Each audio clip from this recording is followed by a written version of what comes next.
At one time or another, many of us may feel that we are different from others. American psychologist Andrew Erlich says everyone is a freak in some way. Erlich wrote a book about people's differences and an uncle of his who overcame prejudice caused by his extreme height. VOA's Greg Flakus covered the story of this gentle giant, and I Skyped with Greg to find out more. Let's start with a look at Greg's report. In some 50 silent movies in the 1920s, Jake Erlich amazed audiences by towering over every actor in a scene. On stage, he was known as Jack Earl, the Texas Giant. To his show business friends, he was a gentle and considerate man. Among his friends were some of the smallest people. Growing up in El Paso, Texas, Erlich often was the object of derision. So, Greg, who was Jake Erlich? Well, Jake Erlich was a man who was born in Colorado to a Jewish family that later moved to El Paso, Texas. And up until about the age of 7, he was fine. He seemed normal. But then he started to grow and grow and grow. His father had to buy new shoes for him every 2 weeks. Wow. And he grew to this gigantic size. He was about 2 meters tall by the time he was finishing up grade school.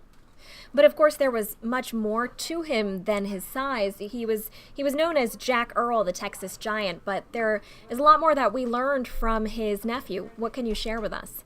As a clinical psychologist, Andrew Erlich helps patients who see themselves as freaks. First, he tells them about his uncle.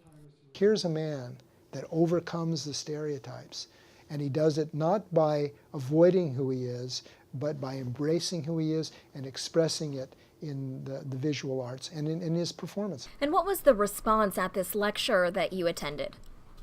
Well, I think most people find it to be an inspiring story, and it's a story that also, I think, reminds us of how much more tolerant we've become in modern society and how we are more accepting of people today.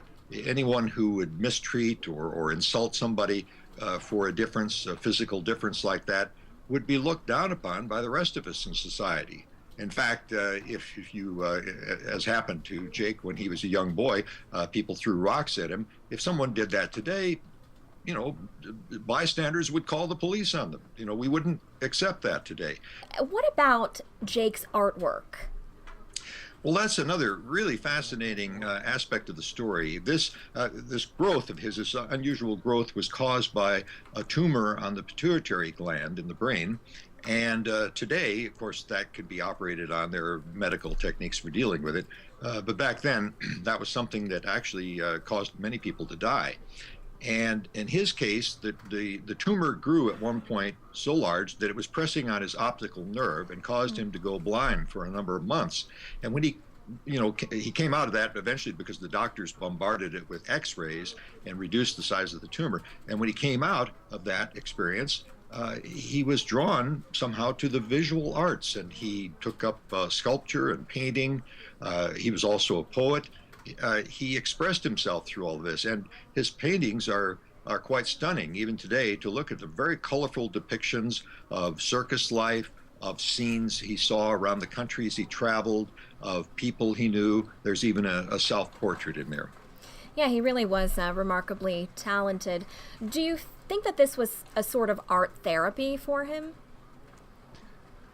Well, I suppose that's true. In fact, Andrew Erlich, his nephew, who's the psychologist, emphasizes that in his work. He says the creative process is very important for helping people get beyond whatever it is that's troubling them.